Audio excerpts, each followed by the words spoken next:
I digress. Now peep this. So again, contagious intoxication. Okay, watch.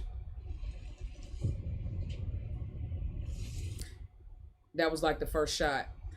So after you take your first shot, right, you good. You could take your first shot, and if you don't take another shot, you still good. You can still make sound decisions. You're still going with your night. You can still be Gucci. You can watch out for yourself, watch out for everybody around you. You can still get in your car and drive. One shot ain't gonna do shit to you. You still got your wits about you. You still making good, conscious decisions after the first shot.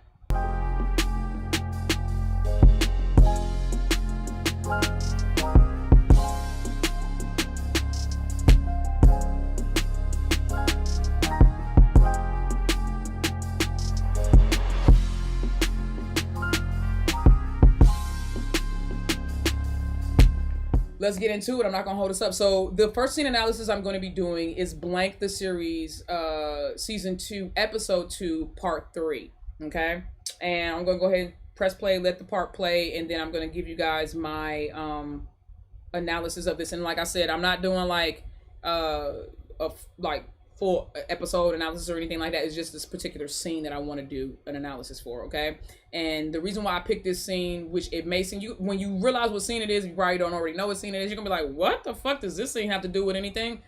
You'll see.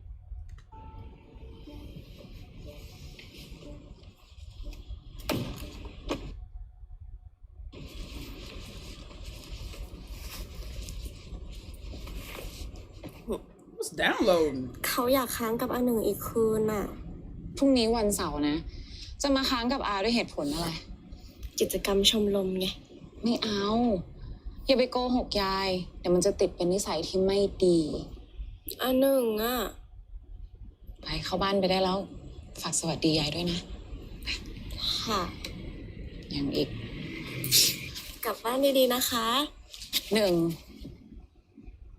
อย่าทำแบบนี้อีกถ้ายายมาเห็นเข้าจะทำยังไง What will you do if your grandma sees us? Now, obviously, we already know that Kunung has a ton of apprehension and fear when it comes to her relationship with Anung, because she realizes that for most of the people around them in their circle, it will be hard for them to accept, with the exception of the people who already know, like her sister and like Sam and Mon and like the doctor and everybody else, right? It's going to be difficult for them to accept. And she knows that with that will come a forcible or a forced separation between the two. Okay. And so that's the reason why right here, while Anung didn't understand why Kunung was being so serious in this moment, and that's why she kind of kept playing, this was like the real first moment where Kunung was like, she considered that losing Anung was like a real possibility, right? And I'm gonna just wait. It'll continue to build. Just watch. ก็ได้ค่ะงั้นที่หลังเขาจะหอมให้จบบนรถก็ได้ยังอีกไปได้แล้ว Why are you still here? Go. Now, right? So this moment, I know this, it went over so many people's heads, right? But this moment right here where Anung was reluctant to let her go, and in that moment, and Kunung was kind of like she was like pulling her hand back. Watch the way she looks at Anung as she walks away. Now, the reason why I need y'all to understand that quick little look right there, this little look right here that she does, she realized in this moment, this was the moment. I know you think that it happened in episode 3, part 4 of 4, when she realized how much she loved her when she went missing. In this moment, this is when she started to realize how much she loved Anung, okay? Now, like how deep it was for her. But at the same time, she was realizing also how deep it was for Anung. You know what I'm saying? And I say this to say, this was the catalyst and also the moment, though, where she started to really, like, the anxiety and fear of losing Anung. This is where it really became, I'm gonna say this is where it went from being a fetus to a newborn. Okay. By the time they got to episode 3, part 4 of 4, her anxiety and fear of losing Nung was like a full grown adult. Like that's why she was tripping the way she was, and even cried when she found a Nung. It's like, yo, she was just chilling at the beach. Why was you so emotional? That's the reason why. But this to me was like literally her anxiety and her fear of losing a Nung going from being a fetus to a birth baby, like a newborn, and that's why this happened. That's why this happened.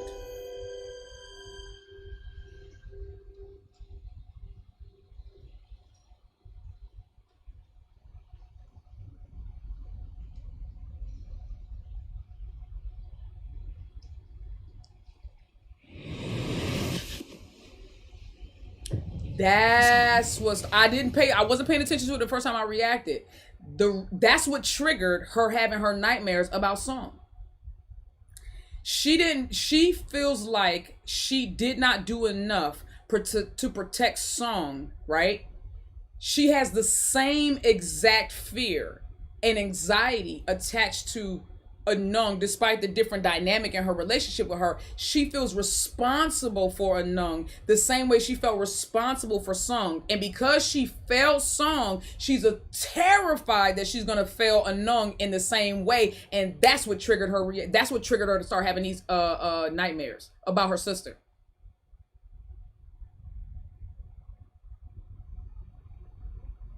Okay?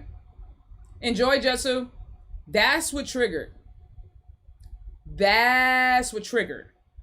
these nightmares about her sister, and why, not to mention just the fact that she was back in the mansion and all the emotions that came with that, but also because remember, she's in that mansion alone. Sam got her own house.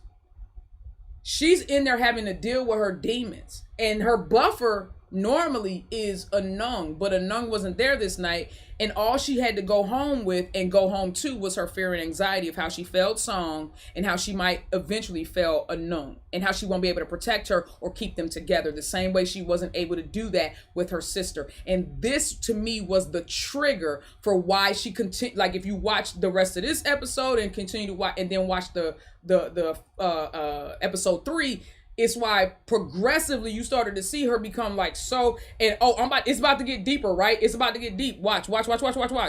So after she has that moment and she has this nightmare, watch this. So she has this nightmare, watch this. Watch this. This scene feeds into it too. Watch.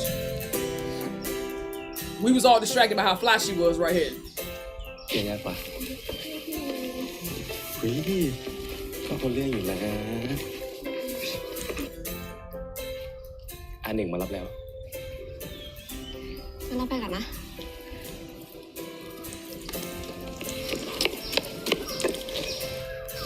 ค่อยๆเดินสิ You see how she reacted when all a Nung did was run to her, and her response was, walk carefully, you might trip. It was so subtle. It's so subtle.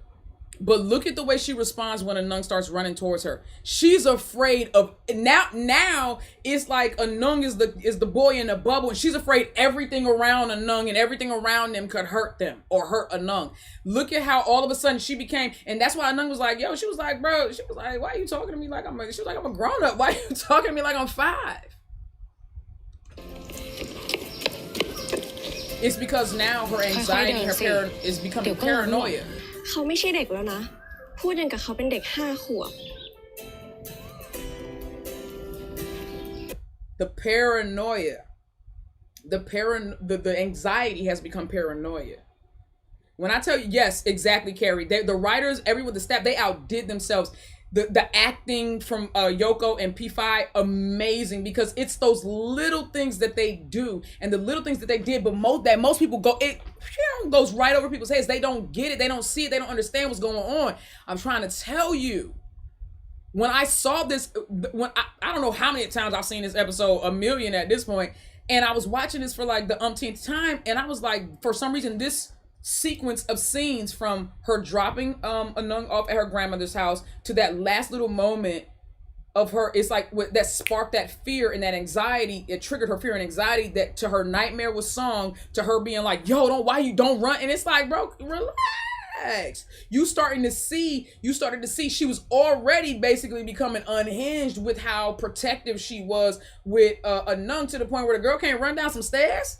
You're what are you afraid of? Look at how she rose up off the car. Look how she rose up off the car, y'all.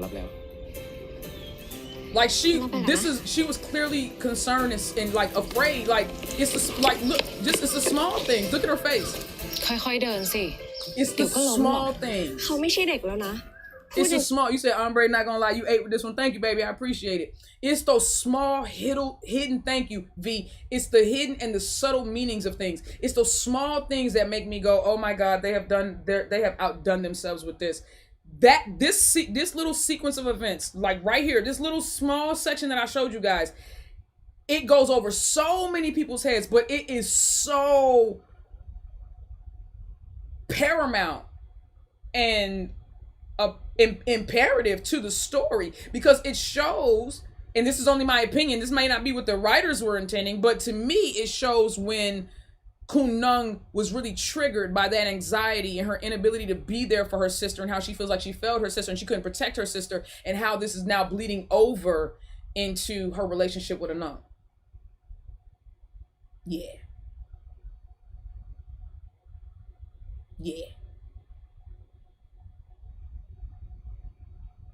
You see what I'm saying? I feel like this season could do a third season. I feel like this series could do it. I do too, Carrie. I really do too. I love when you point out these kinds of things, because it definitely went over my head. Thank you, Elise. It honestly went over my head too, but it aligns with her character from the novel. Thank you, LV. I didn't even know that. Again, y'all have to understand that my context and my analysis and observation comes without having understood or read the novel at all. So if I align with the novel, that means that I must just hit the nail on the head. Nikki, you ate, babe, because I've been trying to figure out why she started having these nightmares of song. I had some theories. Exactly. And right. And I feel like it was her fear of losing a nun that triggered her nightmares of song. It's all kind of like intermingled and interconnected. And it's just like, because her fear, her guilt, and her, you know what I'm saying? Like it's all just kind of like mingling in there together. I can understand why her feeling like her fear of losing a nun would spark or trigger those nightmares about her losing song. And remember, the next time she has a nightmare, who's in the bed with her? Next time she has a nightmare, who's in the bed with her? Who's in the bed with her? A nun. That's when she gets up in part 4 of episode 3, and she goes into the bedroom, and or no, was it a part of this episode? It might have been in this episode, actually. No, it was in this episode. Yeah, that's my bad. It was in this episode. It's part 4 of this episode, when she had the nightmare, and she got up, went into the bedroom, or went into her song's bedroom, and was holding a picture. And then that's when a nun walked in, and a nun told her to forgive herself. The way that they heal each other, oh my God. Imagine Kun Nung having to go back to this mansion where all her traumas and again, this is all about healing, y'all. All her trauma lives in that mansion. And her healing factor is her love and her relationship with Anung. And that's why whenever Anung is there, there's like something they have to overcome, almost, if you pay attention to like when they're in the house together. There's always like this new hurdle or this new obstacle that they both, or either singularly they have to traverse on their own as individuals. And I thought that this was so well written that in this next scene, which I'm about to go to, where Anung is experiencing the second nightmare with Kun Nung is experiencing the second nightmare with Anung in the bed, and how that affects, how that leads to her basically having a breakdown in the way that Kun Nung would have a breakdown. And that's when she starts to blame herself, being like, because of song is not here because of me, you almost weren't born because of me. Like, she's carrying so much, and being in that mansion and having Song's room down the hall and Anung in the bed with her, like, it's all so much. But she has to heal, so she has to face these things, and this is her moment to face these things. So then we go to part 4. We go to part 4.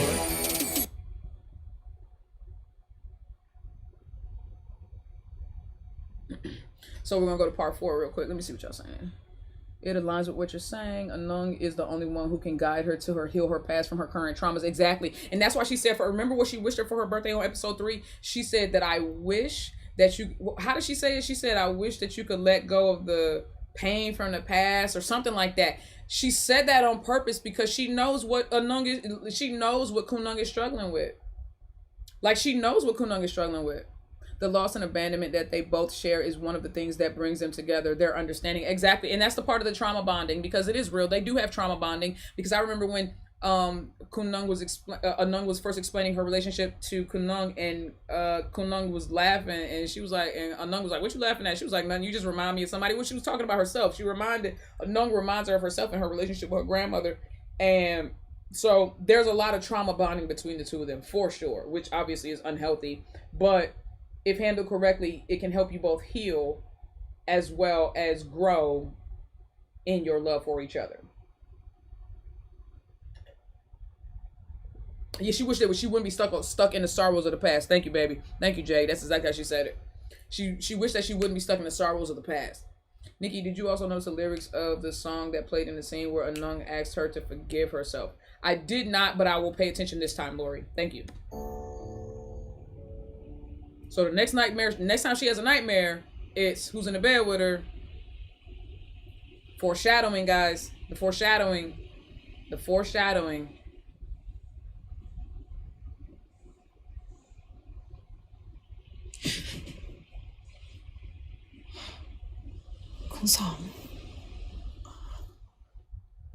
Phantom Nerd said, isn't that bonding over trauma, not trauma bonding? I thought trauma bonding was when two people get closer through living through a shared traumatic experience. It does not have to be shared as in they both were there at the same time being victimized by the same person. It means that trauma bonding just means you have a shared traumatic experience, meaning if I've been abandoned by my father and you've been abandoned by my father or by your father, we don't have to have the same father to experience or to bond over that trauma or to trauma bond.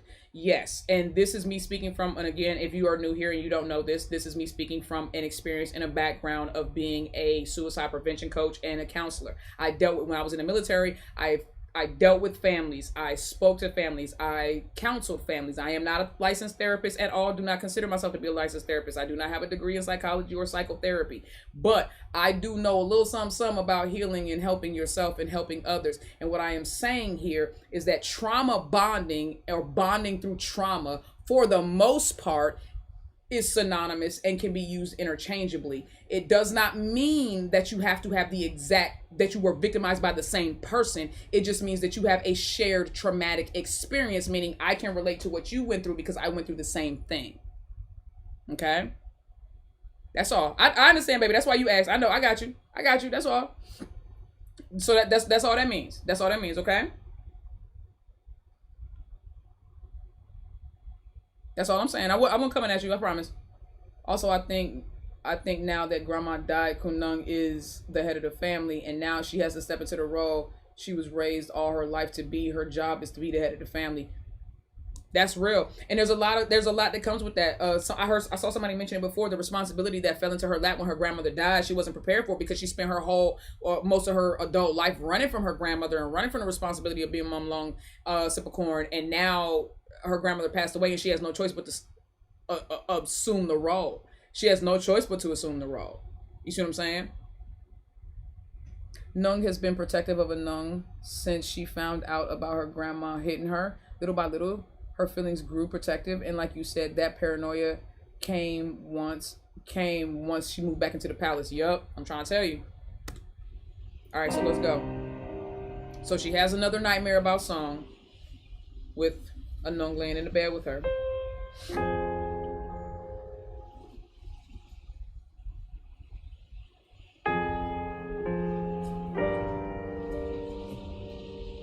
So she gets up and she goes to Song's room.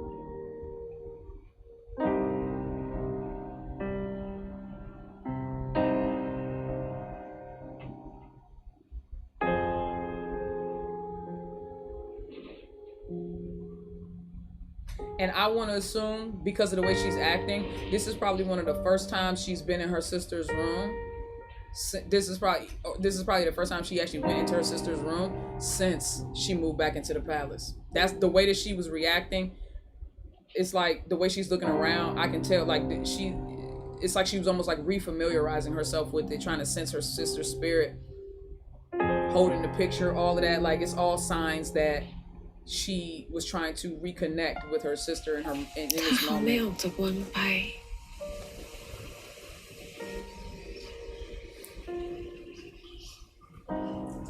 คุณสองก็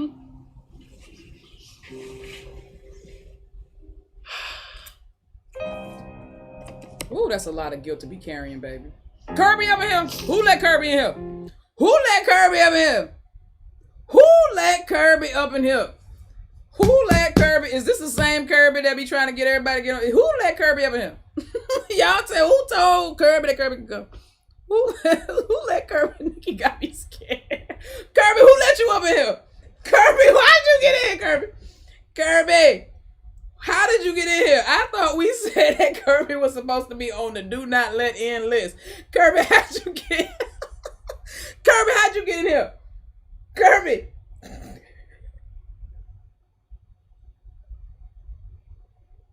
How'd you get in here, Kirby? I am tickled. Kirby bribed the bouncer. That's what happened, fandom. Are you the bouncer, fandom? How you know? Because did you see it happen? It didn't do nothing. Fandom, you in trouble too. You in trouble too. Fandom Nerd and Kirby working in conjunction with each other, y'all.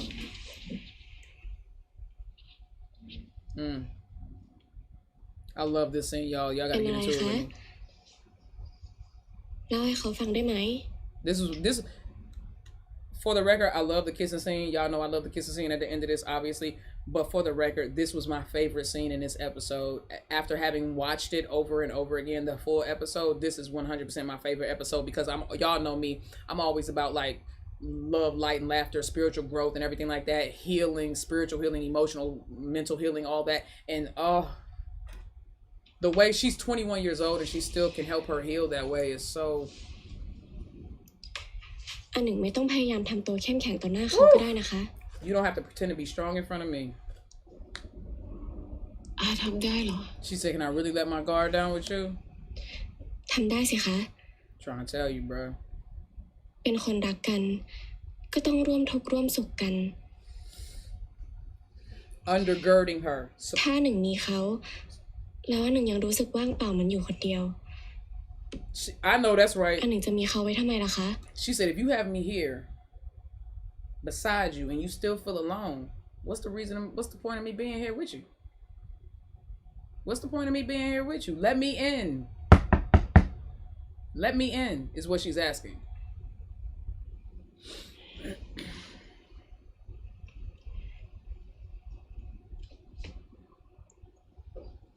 ให้เขาเป็นที่พักใจของอันหนึ่งนะ She's breaking a wall down here the same way she did, and I gotta bring this up because Anung's character is so good at this. The same way she walked down Kun Nung's boundaries in episode 5 of season 1. Remember how I broke that down? How she walked her down in that bedroom scene when she asked if she could sleep with her when he was at the beach house and she walked her down? Y'all, she's doing the same thing here. It's just, instead of it being about intimacy, it's about intimacy, but instead of it being about physical intimacy, she's walking her down in emotional intimacy. Oh God, the layers. The layers that they pulled back with this was, she's walking down her emotional boundaries the same way she walked down her physical boundaries and her physical intimacy. This is her emotional intimacy. The way that they are showing this, I love that, y'all, and pay attention. Anung is the one that initiates all of these moments in their love where they grow and they make it to another level. It's Anung, it's the younger one that is pushing them to be more close and to be like a more intimate couple. It's Anung. Anung is the one that's helping them both move forward in this relationship and in this love. That's why she said it even in part 4. She said, why am I the one doing this all by myself? Because she really was. She's doing a lot of the leg work.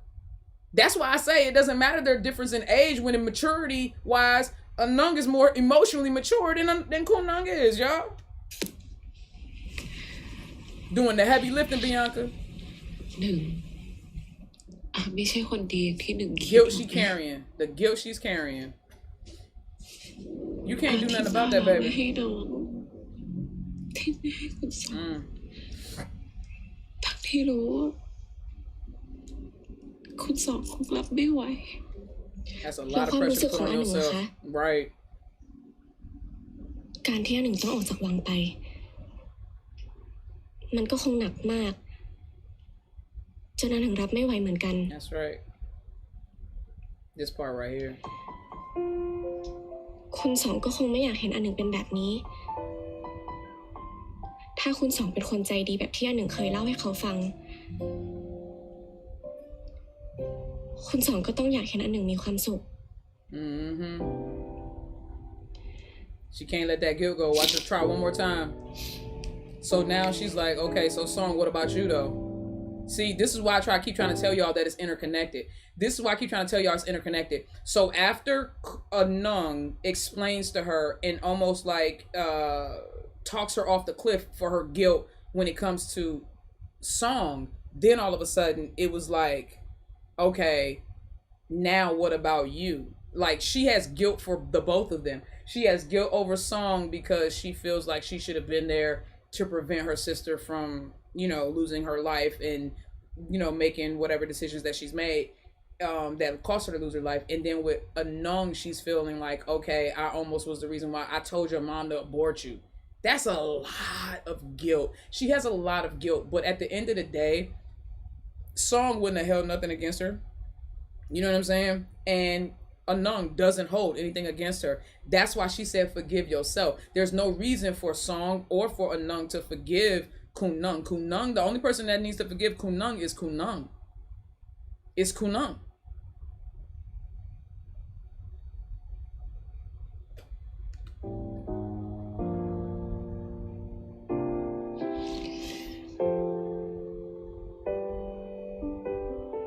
But อาทำหนึ่งกับไม่ได้เกิดมานะ ตอนนั้นไม่รู้ว่าอาคิดอะไรอยู่ ทั้งเรื่องหนึ่ง ทั้งเรื่องคุณส See อง how she's connecting the two of them? อาทำผิดซ้ำแล้ว That should also tell you how much that she loves Anung because she's already put Anung on the same level as she has her baby sister, her Song, ซ้ำแล้ว her middle ผิ sister. ดแล้วผิดอีก ขอโทษนะ เขาไม่ได้ Why เป็น are อะไร you ซะหน่อย apologizing, sweetheart?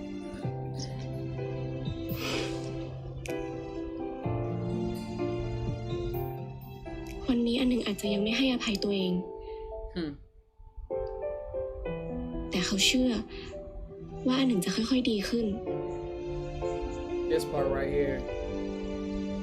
That's why she was like, when she said it, like she felt relief in her และ heart. เขาก็ Watch. จะอยู่ตรงนี้ Watch. ข้างๆอันหนึ่ง เขาจะไม่มีวันไปไหน She first reassured her of her love and that she's not going anywhere. And then she said, อันหนึ่ง just พอจะให้อภัยตัวเองได้ไหมคะ forgive yourself. Woo! The way she said, y'all don't understand that exhale, bruh. That she been holding that exhale for how long? She's been holding that, guys. She's been holding that. The way that she breathed out was literally her trying to let go of the burden. It really was her trying to let go of the burdens that she's been carrying. That's what it was. Still a process, doesn't happen overnight. But here's where she first started to like really feel like she even deserved to heal. She didn't even know she could heal until that moment. Come on, Bianca. Come on. This is where that's why I said that this is the moment she felt like she deserved to heal. This was the first moment where she felt like she deserved to heal. That's why she said, and she hugged her and she said, I love you so much. Look, อันหนึ่งพอ bruh. จะให้อภัยตัวเองได้ไหมคะ Stop. That's why she pulled her in the way that she did, bruh.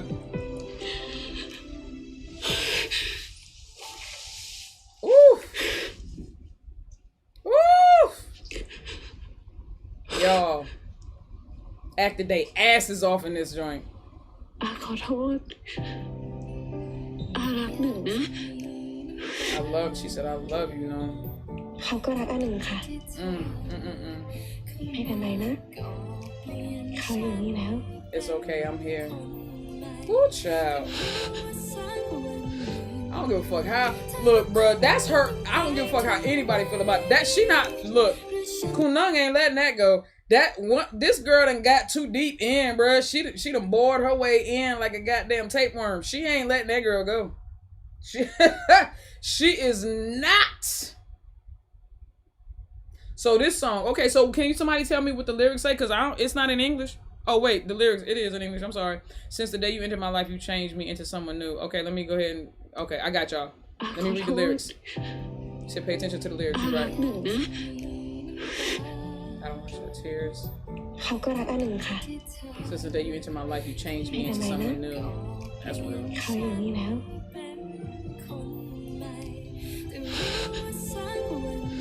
Oh, I know that someday you have to go, right? The foreshadowing. Should I put into everything now? Ooh. Ooh. Ooh.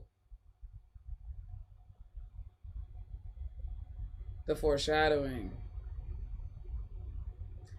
Oh, Jesus. Are we gonna be okay over the next couple weeks, y'all? I don't know. I don't think so. They finna have. I know we finna cry. I know we gonna cry next week. I feel like we finna cry. Cause we know that Chet walked in, so I feel like we finna cry. I do. I feel like we finna cry. They definitely put those lyrics for a reason, V. I agree, baby. I agree. Okay. Now, here's the next scene. I know y'all looking forward to this. Now, the museum scene or the gallery scene, I don't have no real analysis on the gallery scene. I'm just using it because it's a great leeway into the kiss scene, which is the scene that I actually want to do an analysis on. Ooh, wait till I do the analysis on that. Y'all finna be flabber. Gassed it.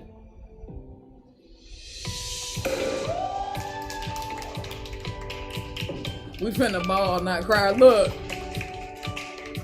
The way they put this together, y'all, I'm trying to tell you. There's no need to break down this scene. It's pretty obvious. It's Anung and Kunung not being able to express the way they feel around each other, whilst also having to deal with past and present admirers of Kunung being all up in her face and stealing her away, and Anung can't say shit about it. Yeah, I'm definitely not ready for next week's episode. I feel like it's gonna be a doozy, y'all. Hi. Jealous. Hi, Oh, her voice grates on my nerves. เป็นเจ้าของแกลเลอรี่นี้ขอบคุณค่ะเห็นบอกว่าสนใจจะเช่าใช่ไหมเราก็เลยพาคุณหนึ่งมาคุยด้วยบอกว่าจะเหมาจริงเหรอ Baby getting bent. I do want to bring this up. One thing that I have noticed about Anung, and this is about her immaturity, she becomes, and Kunung hinted at this in the first episode of this season, of season 2, when she said, okay, you can be mad at me, take it out on me, why would you do this to yourself? She becomes extremely self-destructive. She becomes extremely self-destructive when things between her and Kunung go awry. Extremely. And that is a part of her abusive conditioning. Remember, she did grow up in an abusive home. And so that's something that she's conditioned to do, that anytime something goes wrong in her life, she punishes herself. And it's unfortunate, but it's also a sign that she is a victim of long-term abuse. For sure. But this right here, to getting drunk, you know what I'm saying? Like, this is a part of it right here. I know to others it might be like, she was just drinking because she was mad. Nah, she becomes self-destructive. It's the same way she was acting, like I said at the beginning of episode 1, when her and Kunung, Kunung was like, yeah, just pretend like nothing happened, and she went out there and she was wilding for weeks and shit like that, just getting drunk and lit. And that's why Kunung was like, why would you, if you mad at me, take it out on me, why would you do this to yourself? Type shit. You know what I'm saying?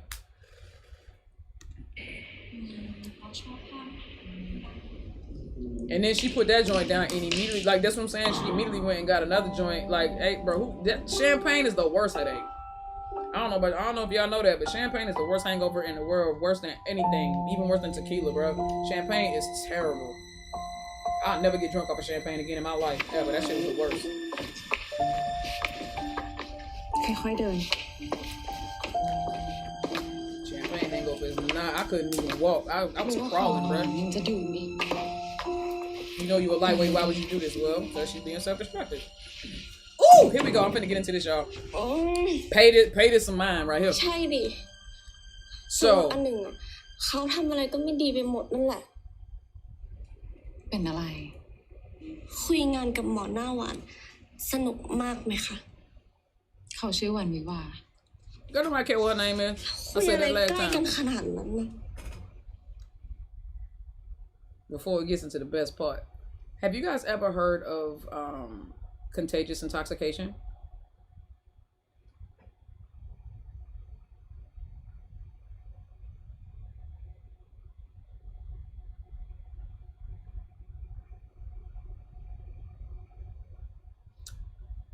Have you ever heard of contagious intoxication?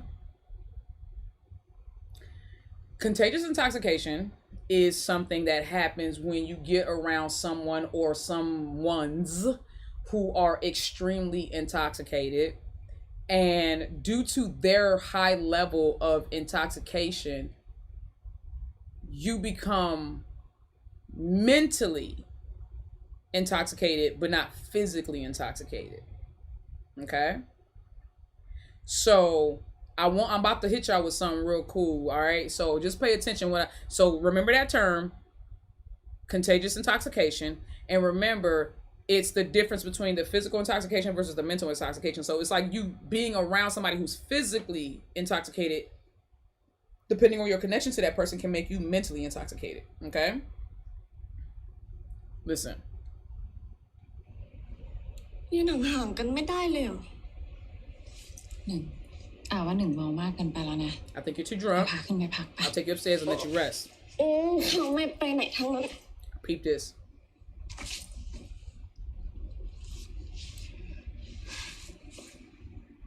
อันหนึ่งต้องเป็นของเขา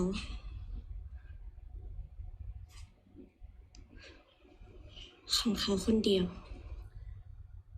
Remember in the library earlier in this scene or this episode when they were talking and Kunung was like, I want to brag to the world and tell everybody that you're mine, only mine. The exact same words that she said in that moment were the exact same words that Anung used in this moment. I digress. Now peep this. So again, contagious intoxication. Okay, watch. That was like the first shot. So after you take your first shot, right, you good. You could take your first shot, and if you don't take another shot, you still good. You can still make sound decisions. You're still going with your night. You can still be Gucci. You can watch out for yourself, watch out for everybody around you. You can still get in your car and drive. One shot ain't gonna do shit to you. You still got your wits about you. You still making good, conscious decisions after the first shot. Right? And then your friends give you a little peer pressure. You was like, hey, bro, I ain't drinking tonight. So your friends give you a little peer pressure, and they hit you with another shot. So this shot number 2, 3, 4. So in that moment, in that moment right there with that kiss, a nun gave her 3 shots after the first one. So technically she gave her 4 shots, right? So when you think about it like that, by the time you take your 4th or 5th shot, especially if you're drinking like straight tequila or something like that, you really about to enter into that, oh, I don't give a fuck mode. 5 shots in, you normally like, you know what? Fuck it. Fuck it. What happened? 4, 5 shots in here? Kunlung said, จะเอาแบบนี้ใช่ปะ fuck it. You want to do this? All right. This was so reckless, right? This is what I mean by contagious intoxication. Why is Kunlung acting like she's drunk too? I get that Anung was feeling how she was feeling, but she could have easily took that girl upstairs, right? But instead, because of Anung's physical intoxication, not to mention her emotional intoxication and what she was actually saying to Kunlung, Kunlung became mentally and emotionally intoxicated by the moment and started acting reckless or drunkenly as if she didn't have no control over herself. When she did this, I very much was like, what are you doing? You could just go take that girl upstairs the same way you did when y'all got into it the first night. She had to be way drunker the first night, y'all. Come on. She was way drunker the first night that they came into this house. And Kunlung still managed to drag that girl upstairs. So what stopped her from doing the same thing right here? She wanted to. That drunken that contagious intoxication had her litty too titty. Okay, so let's go back. Watch. Let's go back. This is like shots of alcohol, shots of tequila. Watch. She said, ของเขาคนเดียว only mine. That's shot number one. I can still, I'm cool. I can still reject that. I'm cool. I don't want nobody to take number 2, 3, 4. Done after that. She said, okay. จะเอาแบบนี้ใช่ปะ You want to do this? Contagious intoxication. Completely reckless. Uncalled for, but thankful. And Lord, she ain't have to do none of that, but I appreciate it. She had to do none of it.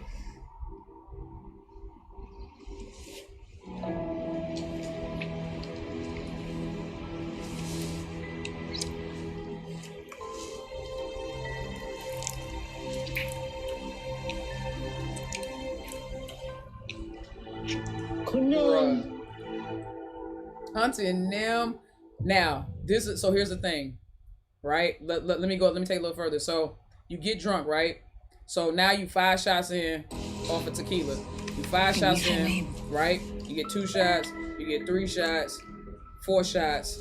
This is on an empty stomach. You 4, 5 shots in a tequila on an empty stomach, right? You like at this point, if you know anything, you like, you know what? Fuck it. I'm finna go all in. At this point, you start drinking anything in the bar. You like, give me a Heineken, give me a Corona, give me a wine glass, right? So you drinking everything. All of a sudden, you wake up and you like, yo, you like, you know, you went in. So you get to the point where you black out. You wake up the next morning and you like, what the fuck did I just do last night? What did I do last night? Auntie Nim was that sobering wake up. When you wake up and you be like, the fuck was I just, what did I do last night? She blacked out after that fifth shot. She blacked out. She blacked out. She blacked out and then she woke up and she was like, yo.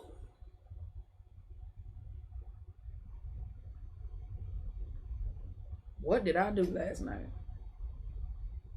Contagious intoxication. Something else about this scene that I like to call out. Hold on, let me pull up my notes. Something else about this scene that I thought was dope was, let me pull it up real quick. There we go. Okay, so you say you need to see it again. Look, I know, right? That you like, y'all like that pause, but this kiss scene, right? The reason why it stood out to me so much is because, again, I keep trying to tell y'all that Kunlung is still a rebel, right? And despite the fact that her grandmother is no longer there, she doesn't really have a person to rebel against. She is rebellious by nature. Like, that seems to be a part of her character and a part of who she is. And so when she rebels against the rules of her grandmother, and now her grandmother has passed, she doesn't have anyone to rebel against, right? She only has, like, I guess, expectations now to rebel against, as opposed to a person with expectations. She only has the expectations. And despite her knowing that they shouldn't do this, which is why she tried to get Unung upstairs to begin with, she still gave in. And that speaks to Kunlung's rebellious nature. This moving back into the mansion basically forced Unung to face so many things, not just like the emotional trauma of losing her sister and losing her grandmother, but also face the expectations, right? And that can go over your head because we get caught up with like the love scene and the kissing and all that, which is amazing. But this scene to me was not about the kissing, but it was about the expectation and her rejecting the expectation of what was being expected of her. She knows that this is not what's expected of her. And the fact that Auntie Nim shows up at the end, to me, even if this wasn't the intention of the writer or the director, to me it speaks to the fact that it was like a physical manifestation. Auntie Nim was like a physical manifestation of Kun Nung's rebellion against the expectations. Like, she's a physical manifestation of the expectations in the house, right? That's what Auntie Nim is. She like is very much aligned with grandma, right? So she's like a physical manifestation of Kun Nung's of the expectations put on Kun Nung. And that's why I feel like she showed up at the end the way she did, because this was Kun Nung rejecting the expectations that were being put on her. And that's why, if you guys pay attention, at the beginning of the next episode, at the beginning of episode 3-1, she like, this is my house. She was like, I can't even do this shit here. She was like, look, I'm not trying to make my family name. She was like, but then when do I get to live for me? When do I get to see? So this scene was very much her trying to rebel or push against the expectations that were put in front of her. This wasn't just about her just wanting to make out with her girlfriend and everything like that, but this was very much about her rejecting the expectations that were being placed on her even after her grandmother's passing. Okay, that's why she gave into a no. That's why she gave into it. She could have easily, we saw her take her upstairs in the first episode. What she was way drunker. Why couldn't she have done that this time? She gave into her. No, y'all see, you guys got to understand there's layers to things, right? She gave into a Nung. I'm not disagreeing with that, Cake. She gave into a Nung because of the pressure of the expectations on her and her rejecting and rebelling against it. Again, like I said, her nature is to be rebellious. She rebels against everything that's expected of her. In this moment, she knows what's expected of her, and yet she gives into a Nung because she does not care. This is a subtle way of her rejecting the expectations that are being put on her, which, again, like I said, if you pay attention to the conversation she had with Auntie Nim after this, it 100% speaks to the theory that I have for this moment right here and why she gave in, because she didn't have to. She could have took her upstairs the same way she took her upstairs. She took a Nung upstairs in the first episode.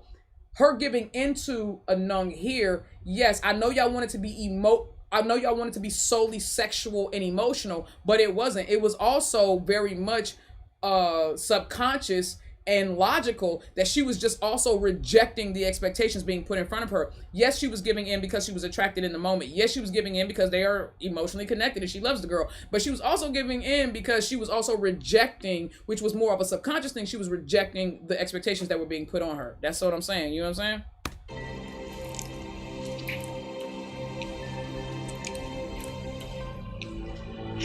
saying? And that's why the next episode begins with only her having to address Auntie Nim. Aside from the fact that, a Nung was drunk as a skunk, she probably wouldn't have been no good in that conversation anyway. But that's why it had to be Kun Nung having the conversation with Auntie Nim, because it was about the expectations that were being put on her. Had nothing to do with the Nung.